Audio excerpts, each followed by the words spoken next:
l'actualité. Sébastien, qui est notre réalisateur, tu dis que Stromae a fait une bonne toune sur avoir un enfant? Sur la paternité, sur avoir un enfant. Je t'avais dit ça dehors des ondes. Une chance que j'ai gardé ça pas trop loin de faire chaud. C'est quoi la toune? Alors, un petit peu, ça s'appelle « Ce n'est que du bonheur ».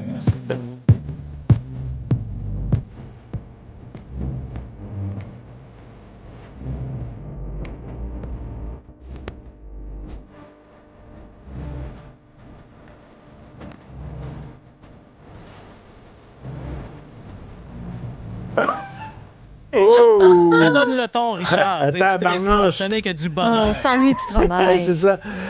Oui, tout à fait. Ça ressemble au film que j'ai regardé hier, mais du côté de l'homme. Merci, Sébastien. Alex, un autre député caquiste qui annonce son départ. Oui, un autre député, un autre ministre même, qui va annoncer son départ selon nos collègues du bureau parlementaire. Jonathan Julien, actuel ministre des Transports, là, qui ne se représentera pas donc là, pour la prochaine élection. Va pas partir tout de suite, là, mais ne sera pas de retour cet automne. Lui qui était avec la CAQ depuis 2018, élu de Charlesbourg, ministre de la Capitale-Nationale, puis est supposé présenter le tracé final bâton, le vrai de vrai, le dernier des derniers jurés crachés.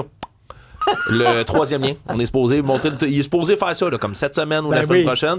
Et il annonce qu'il part juste avant. Je sais pas si c'est un bon look pour la marque caquiste. Le ministère des Transports, là, c'est combien de ministres qui viennent de s'enchaîner? Là? Il me semble que c'est beaucoup. Là, quelques-uns.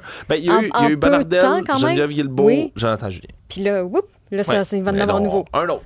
Un autre. Qui dit il annonce qu'il s'en va avant de présenter, supposément, le dernier tracé. Le dernier. Là, cette fois-ci, c'est le dernier premier. Là. Il y en aura plus après d'autres des tracés du troisième lien. À Longueuil, augmentation hallucinante des gestes, des crimes violents commis par des mineurs. Oui, c'est le service de police de l'agglomération de Longueuil, le SPAL, qui a fait une conférence de presse ce matin. Ils sont sortis en disant que ça va devenir la priorité organisationnelle du SPAL, lutter contre la violence armée chez les jeunes.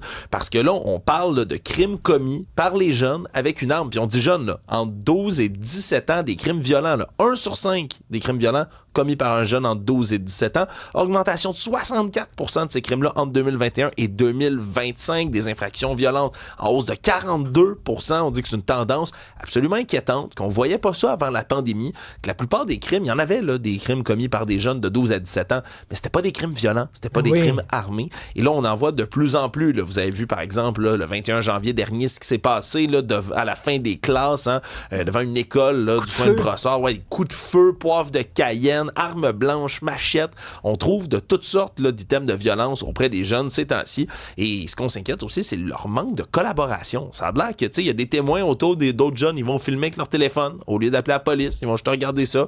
Quand les policiers débarquent puis demandent des témoignages, demandent à des gens clés de leur expliquer ce qui s'est passé, on se ferme la bouche, on ne dit plus rien. Un omerta comme dans le crime organisé, disent les policiers. Stéphanie, une plateforme à succès. Oui, la plateforme Musique QC, je vous en avais parlé quand ça avait été lancé au mois de février dernier, donc ça va faire 1 an. C'est une plateforme où il y a des mélomanes, il y a des musiciens, il y a des critiques aussi qui ont fait sur mesure des listes de lecture selon des thèmes, tu sais, différents thèmes. Ça peut être une liste de lecture pour que le ménage se fasse plus facilement. Ça peut être une liste de lecture pour faire la 20-40, la 40 ou la 20, là, ou courir, ou peu importe. Donc, il y a différents thèmes comme ça. Et le but de Musique QC, c'est de nous faire découvrir, évidemment, la musique francophone.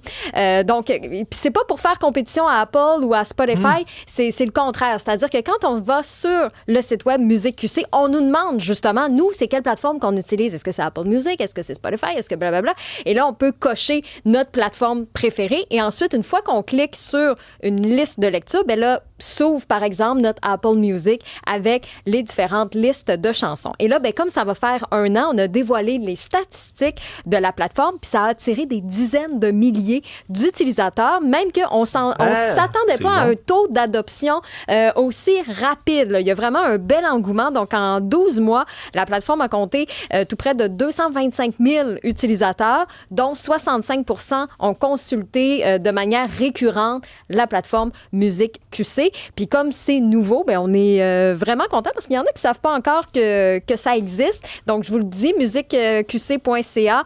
L'application est gratuite. Vous avez l'accès gratuitement comme ça. Puis ça vous permet de découvrir des artistes de chez nous. Est-ce qu'il y a une liste de musique à écouter pendant qu'on fait du vandalisme dans une école? On a eu beaucoup de réactions. Ah oui. D'ailleurs, je pense qu'on en parle avec Francis Gosselin dans quelques minutes, mais il y a Kim de Beauport qui nous parle de la responsabilité des parents, justement. Elle dit, je suggère la formation ABC du comportement pour les parents. Elle dit, je l'ai fait pour mon enfant à besoins particuliers parce que je n'avais pas d'outils au départ, mais c'est également fait pour outiller avec des plans d'intervention avec les problèmes de comportement. Wow. Donc, ça fait une différence. Elle dit, c'est le plus grand travail d'une vie. Donc, peut-être qu'effectivement, si votre enfant n'est pas à besoin particulier, peut-être que suivre cette formation-là serait bon pour tout le monde. Finalement, on devrait. La formation ABC du comportement pour les parents. Et il y a Guylaine de Montréal aussi qui nous a écrit pour dire, mais tu sais, Richard, si les parents sont des bons parents, on fait quoi? Parce qu'elle dit, nos enfants, des fois, ils tombent sur des mauvaises fréquentations. À la maison, tout semble correct, mais une fois qu'ils sortent, ben, ils se font influencer. Puis là, ben, tu sais, c'est une roue qui tourne aussi. Donc, qu'est-ce qu'on fait dans ce temps-là? Parce qu'il faudrait qu'ils assument leur acte aussi, ces enfants-là. Donc, j'ai bien hâte qu'on ait la discussion avec Francis. Merci beaucoup. Pour d'autres nouvelles du genre, allez sur le site et l'application cube.ca.